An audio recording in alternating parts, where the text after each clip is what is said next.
रेणुका की शादी कुछ ही दिनों पहले शास्त्री नगर में हुई थी। रेणुका बहुत ही आलसी लड़की थी। वो दिन भर बेड पर सोती रहती या फिर मैगजीन पढ़ती रहती और घर के काम भी धीरे धीरे ही करती। एक दिन उसकी सास उसके पास आती है। बहू, आज बेसन का चिला बना दे, बड़ा मन कर रहा है। हाँ मम्मी जी, बनाती हूँ थोड़ी देर में। थोड़ी देर में? अरे थोड़ी देर में तो रात के खाने का वक्त हो जाएगा बहू। अच्छा मम्मी जी, तो फिर आप रात का खाना ही खा लीजिएगा ना।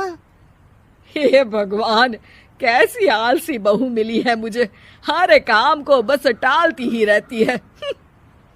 रेणुका दिन भर बस आलस पना ही करती रहती।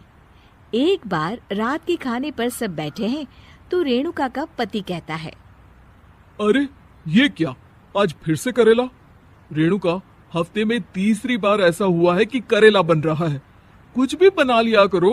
अरे इतनी सारी सब्जी मिलती है मार्केट में।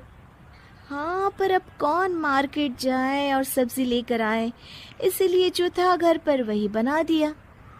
बहू, फ्रिज खोल कर देखती तो पता चलता कि सारी सब्जियां रखी होती है, पर तुम्हारा आलसपन खत्म हो तो तुम्हारी नजर जाए ना।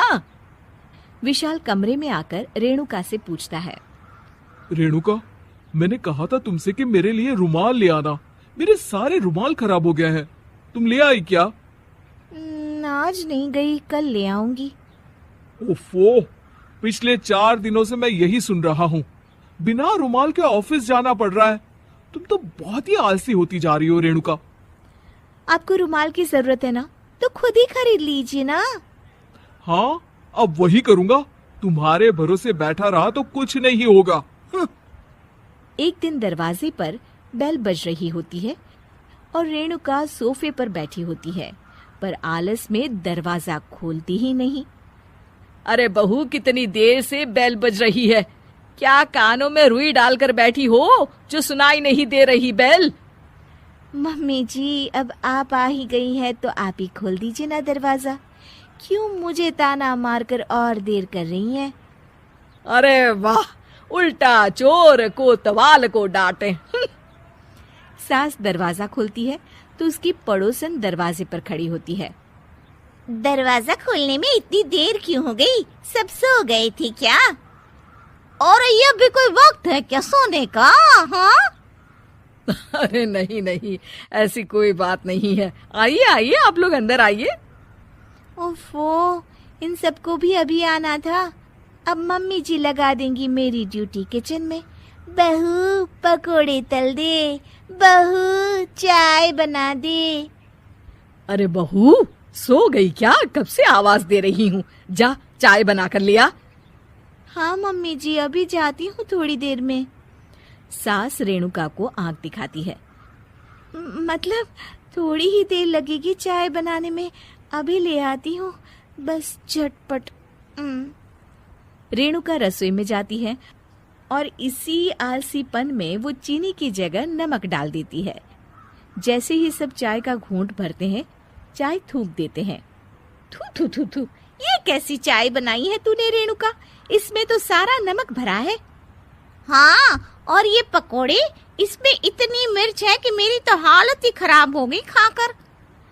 और रेणु जी, आपकी खातिरदारी में पहले तो कभी कोई कमी नहीं रहती थी, पर जब से आपकी ये बहू आई है ना, मामला कुछ गड़बड़ा सा गया है। हाँ हाँ, जहाँ आप इतनी एक्टिव हैं, वहीं आपकी बहू एकदम आलसी, एकदम राम मिलाई जोड़ी लगती है।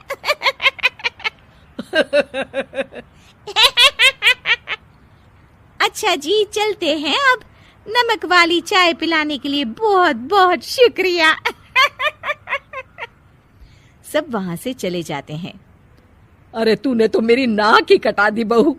वे लोग क्या सोच रहे होंगे मेरे बारे में? मम्मी जी, मैंने तो शक्कर ही डाली थी, पता नहीं नमक कैसे बन गई शक्कर।